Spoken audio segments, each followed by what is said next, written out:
So, welcome you all again in this Zen Z platform.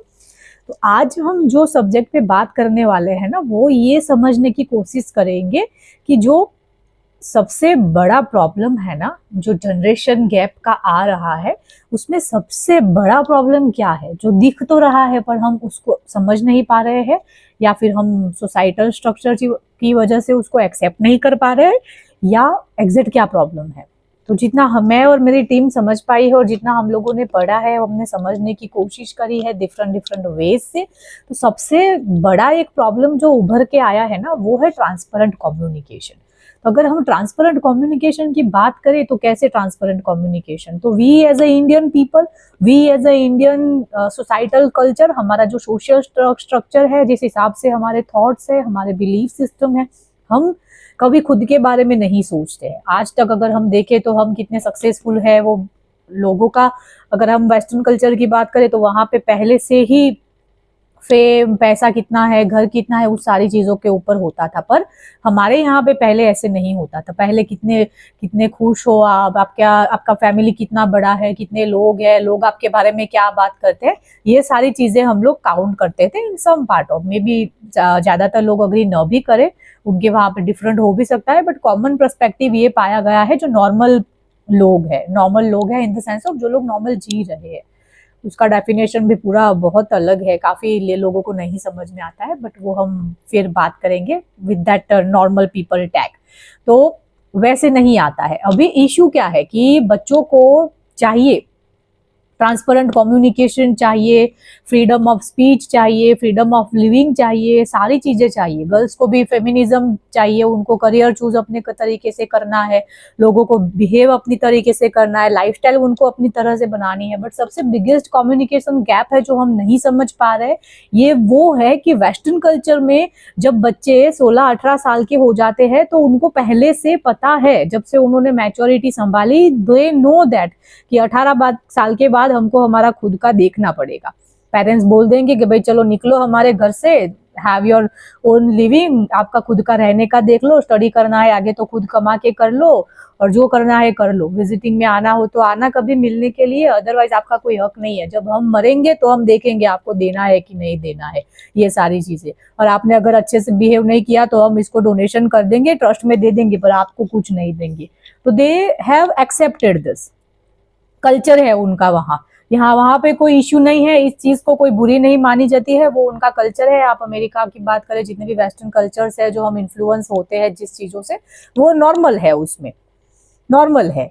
हमारे India में ऐसा नहीं है। हमारे इंडिया में जॉइंट फैमिलीज बिलोंग करती है, हमारे यहाँ पे पेरेंट्स जॉइंट बिलोंग करते हैं। फाइनेंशियल इंडिपेंडेंसी का कॉन्सेप्ट तो अभी अभी ही आया होगा, अदरवाइज सब एक ही इंसान घर में करता धरता होता है जो सब संभालता है। हम वैसे बड़े हुए हैं। और अभी हालत क्या है कि बच्चों को, जो जेंजेड है या जेंजी है या फिर जो भी अभी यंग जनरेशन है, उन लोगों को फ्रीडम तो चाहिए, बट फ्रीडम के साथ रिस्पॉन्सिबिलिटी भी आती है ना। If you are asking that कि आपको आपका जो करियर है वो आपको आपके हिसाब से चूज करना है, तो you have to take the responsibilities also. तो फिर आप उसमें ब्लेम नहीं कर सकते हो कि मेरे पापा मेरी सुन नहीं रहे, मेरे मम्मी मेरी सुन नहीं रहे हैं। और साथ में बीइंग अ पेरेंट्स, ये हमें भी समझना पड़ेगा कि अगर हम फ्रीडम उनको दे रहे हैं तो फ्रीडम के साथ हमको रिस्पॉन्सिबिलिटीज भी शेयर करनी पड़ती है। क्योंकि काफी पेरेंट्स ऐसा करते हैं कि वो फ्रीडम भी देते हैं, साथ में रिस्पॉन्सिबिलिटीज भी नहीं देते हैं, तो लोग फिर फ्रीडम का गलत इस्तेमाल करते हैं। तो वो फ्रीडम का फिर कैसे ड्रग्स के केसेस में नाम आते हैं, कैसे ओवर ड्राइविंग, ओवर स्पीडिंग की वजह से एक्सीडेंट्स होते हैं, और क्या क्या इश्यूज अभी जो डिजिटल डिटॉक्स के नाम पे हम लोग देख रहे हैं, वो सारे परिणाम है। क्योंकि जब आपको पता ही नहीं है जिस चीज की वैल्यू, महीने के 10,000 कैसे कमाते हैं वो आपको पता ही नहीं है, कितनी मेहनत लगती है, कितना काम करना पड़ता है, कितनी स्ट्रगल करनी पड़ती है, अगर आपको वो पता ही नहीं है, और महीने के 15,000 आपका पॉकेट मनी है, तो आप कैसे आपके बच्चे को वो मोरल एथिक्स सिखाओगे। क्योंकि लाइफ पूरी आप उनको आपके पैसे नहीं दे के जा सकते हैं। After all at one point आपको उनको जो है वो आपको उन्हें उनकी रिस्पॉन्सिबिलिटीज देनी पड़ती है। तो ये जो ट्रांसपेरेंट कम्युनिकेशन है ना, जो गैप है बीच में, पेरेंट्स बताते नहीं हैं, बच्चे हैं जो आधा आधा समझते हैं, और जब आप एक लेवल से जब पेरेंट्स थक जाते हैं और जब बोलते हैं कि बस अभी हम नहीं कर पाएंगे, तो बच्चे फिर पेरेंट्स को ही देते हैं बातें कि भाई उसके पेरेंट्स तो ये कर रहे हैं, उसके पेरेंट्स तो वो कर रहे हैं, कंपैरिजन करते हैं, पेरेंट्स को बोलते हैं कि बीइंग अ पेरेंट्स आपने ये नहीं किया, वो नहीं किया, वो नहीं किया। जैसे पहले ही मैंने बात करी थी कि बहुत ईजी है two point out someone, but जब सॉल्यूशन के ऊपर बात की जाए, जब आप वो टॉपिक पे बात करते हो, क्योंकि कभी भी कुछ भी चीजें एक तरफ की नहीं होती है। हाँ, यस। सो कॉल आ गया था तो वीडियो ब्रेक हो गया। तो हम बात वो करते हैं कि जब हम ट्रांसपेरेंसी की बात करते हैं तो ट्रांसपेरेंसी और फ्रीडम, और जो फ्रीडम हम एक्सपेक्ट करते हैं एज अ जेनजी कि आप ट्रांसपेरेंट हो, आपको सब समझ में आ रहा है और आप आपके हक भी मांग रहे हो। तो जब हक मांगते हो तो हक के साथ जो रिस्पॉन्सिबिलिटीज है वो भी आती है, क्योंकि आप ये चाहते हैं कि कोई रिस्पॉन्सिबिलिटी आपकी कोई और ले और फ्रीडम भी आपको मिलनी चाहिए आपके हिसाब से जीने की। तो वो दोनों पॉसिबल नहीं है, क्योंकि अगर आप कहीं बाहर जाओगे और आप क्राइम करके आओगे तो अल्टीमेटली रिस्पॉन्सिबल पर्सन वो है जिसके ऊपर आपकी रिस्पॉन्सिबिलिटी है। तो अगर आप जा रहे हो कि मैं मेरी लाइफ अपने हिसाब से जीऊंगा, तो you have to be capable first, कि आपको आपके हक की रिस्पॉन्सिबिलिटीज भी लेनी पड़ेगी। और बीइंग अ पेरेंट्स, ये हमारी भी रिस्पॉन्सिबिलिटीज बनती है कि बच्चे अगर ये पूरा मोबाइल का जो चक्कर है, पूरा जो इंटरनेट अभी भरा पड़ा है, तो सारी चीजें हमारे हाथ में ओपन है। अभी बच्चे यहाँ पे मोबाइल पे बैठ के, आपको नहीं पता है कि वो क्या देख रहे हैं। अभी बच्चे बैठ के 15-16 साल के बच्चे बैठ के टर्किश की सीरीज देख रहे हैं। उसमें वो लोग देख रहे हैं कि उनके पेरेंट्स उनसे कैसे बात करते हैं, उनके घर में बिहेवियर कैसा होता है, डिस्कशन कैसे होते हैं, कम्युनिकेशन कैसे होते हैं, उनके रिचुअल्स कैसे होते हैं। तो वो सारी चीजें वो लोग कंपेयर करते हैं। तो जो पेरेंट्स के पास से उनकी एक्सपेक्टेशंस है वो दिन ब दिन चेंज होती जा रही है। तो अगर बीइंग अ पेरेंट्स हम लोग ये नहीं समझेंगे, बीइंग अ पेरेंट्स अगर आप ये चीजें नहीं समझोगे, क्योंकि हमारे लिए तो पहले हमको खुद को ही समझना हमारे लिए बहुत मुश्किल है, क्योंकि जितनी भी चीजें आ रही है वो हमारे लिए भी नई है। तो पहले हमें वो भी समझनी पड़ेगी। तो इसका मतलब ये तो नहीं है ना कि हम मना कर सकते हैं, क्योंकि अभी फिलहाल के लिए ये सीखना बहुत जरूरी है, सबसे फर्स्ट स्टेप, कि वी डोंट नो एवरीथिंग। जो दिमाग पे भूत हमारे चढ़ा रहता है ना हर चीज में कि we know each and everything, being a parents हम ये मान लेते हैं कि भाई हमको सब पता होता है, क्योंकि हमें ये बताना होता है हमारे बच्चों की कि पेरेंट्स आर ऑलवेज देयर, बाप बाप होता है, बाप को मत सिखाओ।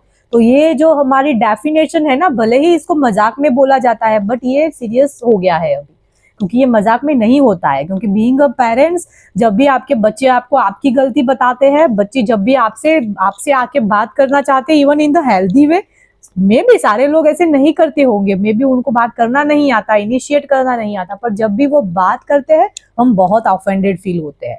तो we have to ask our self as a parent कि क्या हम रेडी है, क्या हम सुनते हैं, क्या हम ये एक्सेप्ट करने के लिए रेडी है कि वी डोंट नो एवरीथिंग। तब हम हमारे बच्चों को बता पाएंगे कि in the digital age, in the chat AI, in the ChatGPT and DeepSeek era, that is possible that we don't know everything. क्योंकि हमारे लिए सब जानना जरूरी नहीं है, क्योंकि पूरे ब्रह्मांड में, पूरी दुनिया में जितना ज्ञान जरूरी है वो हम पढ़ा है, वो हमारे लिए नहीं है। बहुत ही लिमिटेड कुछ हिस्सा है जो हमें जानना होता है। बट अभी ये सारी चीजें जो हमें जान लेनी है ना, उसके वजह से जो हमारा कंसंट्रेशन है, हमारा जो एक चीज पे गोल जो रहता है ना, वो नहीं होता है। हर दिन गोल चेंज हो जाता है। तो बच्चे भी परेशान हैं और पेरेंट्स भी परेशान हैं। तो ये हमें सोचने की जरूरत है कि हम अभी जो ये डिजिटल फॉर्म हमारा चल रहा है ट्रांसफॉर्मेशन का, तो उसको हम कहाँ पे लेके जाना चाहते हैं। क्योंकि अगर हम बच्चे चाहते हैं, आज आप देख लो कि हर एक घर से बच्चे को अभी जाना है, फॉरेन जाना है, उनको रहना है, क्यों जाना है। सारे लोग तो नहीं जाते पढ़ाई करने के लिए। काफी मैंने लोग देखे हैं कि वो हमारे हमारे ही घर पे जो रसोई के लिए आंटी आते हैं, उनकी उनकी भी बेटी है वहां पे। तो हमारे आसपास के सर्कल में भी बहुत सारे लोग हैं, हमारे ऑफिस में जो आते हैं काम करने के लिए, उनके भी बच्चे कहीं लोगों के फॉरेन पढ़ते हैं। अभी काफी लोग तो ऐसे है कि सिर्फ 35 लाख एक्सपेंड घर गिरवी रख के फॉरेन क्यों जाना है। वहां पे जाके भी काम तो आपको वही करना है ना। बट सारे लोगों के लिए एप्लीकेबल हो वो जरूरी नहीं है, क्योंकि एमबीबीएस करना है, किसी को ऐसी डिग्री लेनी है जो फॉरेन में मिलती है, कि वहां पे कम कॉस्ट में मिलती है, जो इंडिया में ज्यादा है, तो वो कंपैरेटिवली आप जाओ, but just with the influence, क्योंकि ये कहीं ना कहीं बीइंग अ पेरेंट्स हमारी भी गलती है कि हम जितना ट्रांसपेरेंट कल्चर हमारे बच्चों को देना चाहिए उतना हम नहीं दे पाते हैं। रोज की किट रोज घर में ऐसे ककराट, हमारे गुजराती में बोलते हैं ककराट बोलते हैं उसको, कजिया करवाना, ये બધું जो डेली जो फ्रस्ट्रेशन होती है ना लाइफ की, वो नहीं, बच्चे नहीं सहन कर पाते, उनकी कैपेसिटी नहीं है, पेशेंस नहीं है। अभी इतना भी अगर छोटी सी आज घर में खाना क्या बना है वो बात के ऊपर भी अगर आपका डिस्कशन होता है तो वो भी उनको प्रेशर लगता है, उतना भी उनका लेवल नहीं है टू डाइजेस्ट। उनको ये होता है कि भाई क्या इस चीज में लड़ाई करने जैसी बात है कि ऐसे इतने 4-5 शब्द ऐसे हाइपर होके बोलने की जरूरत है। आप शांति से बात कर लो, नहीं पसंद आता है तो बता दो, simple, find the solution. But हम नहीं है ऐसा, सोचते नहीं है ऐसा। तो ये जो सोच अलग पड़ रही है ना उसको बदलनी पड़ेगी। थोड़ा बच्चों को आना पड़ेगा, थोड़ा पेरेंट्स को आना पड़ेगा। क्योंकि अगर सिर्फ वेस्टर्न कल्चर को ऊपरी चीजों में हम लोग कॉपी करेंगे ना, कि ट्रांसपेरेंट कल्चर है, उनको फ्रीडम है, जेंडर इक्वालिटी है, तो जेंडर इक्वालिटी जो है वो सिर्फ फ्रीडम ऑफ स्पीच में नहीं आती है, फ्रीडम ऑफ रिस्पॉन्सिबिलिटीज में भी आती है। तो अगर आपको फ्रीडम ऑफ लिविंग चाहिए तो साथ में आप फ्रीडम ऑफ रिस्पॉन्सिबिलिटीज की कैपेबिलिटी लेने की हिम्मत भी रखें। फिर आप चाहते हैं कि हम कपड़े छोटे पहनेंगे, अभी काफी सारे लोग बोलेंगे कि भाई ये तो हमारा है, जो भी है वो, आपको क्या, हम क्या पहने उससे, मुझे कोई प्रॉब्लम नहीं है। आई रियली सेड दैट, मुझे कोई प्रॉब्लम नहीं है। बट अगर वो आपको पसंद है, आप वो करना चाहते हैं तो करें, just in the sense of influence.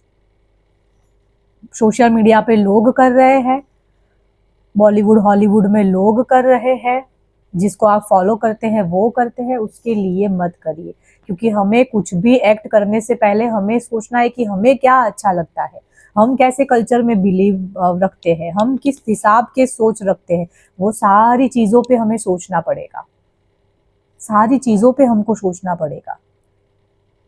इस चीज से, इस डिस्कशन से हम किसी को ये नहीं बोलना चाहते कि आप थोप दो, आप ये मत करो, आप वो मत करो, आप वो ही करो जो आपको करना है, बट रिस्पॉन्सिबिलिटीज के साथ करो। कॉन्सिक्वेंसेस अगर हो तो वो कॉन्सिक्वेंसेस की रिस्पॉन्सिबिलिटी लेने की हिम्मत रखो। फिर वो टाइम पे कंधा मत ढूंढो ब्लेम डालने के लिए, चाहे वो पेरेंट्स हो या बच्चे हो, वो दोनों, हम दोनों को समझना पड़ेगा, हम दोनों को समझना पड़ेगा, और ये सबके लिए है। क्योंकि हमारे जो सोसाइटी का जो स्ट्रक्चर है, हमारा जो कल्चर है, वो फैमिली है, बॉन्ड है, हम उसके बिना नहीं रह पाएंगे।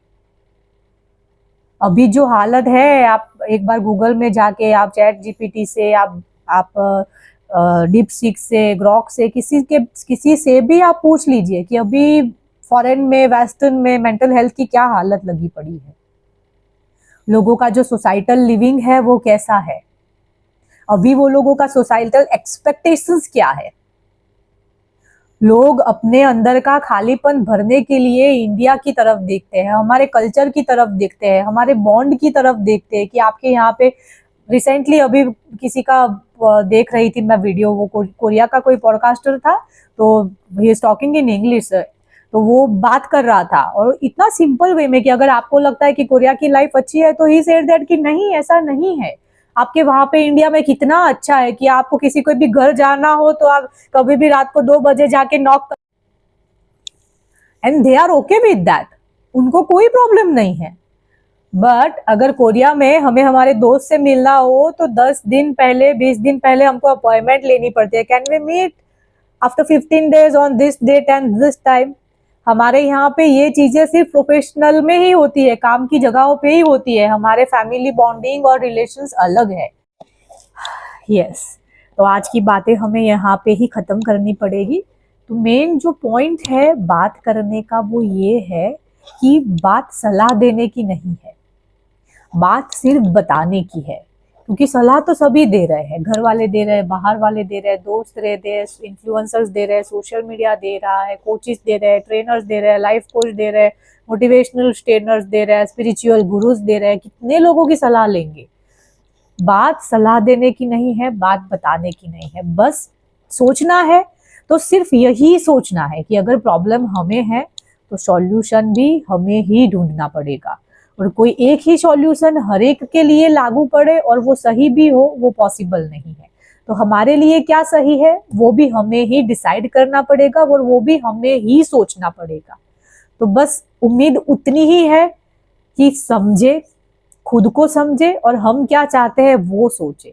अगर किसी एक को भी सुकून मिलता है तो वो हमारे लिए बहुत है। Thank you so much.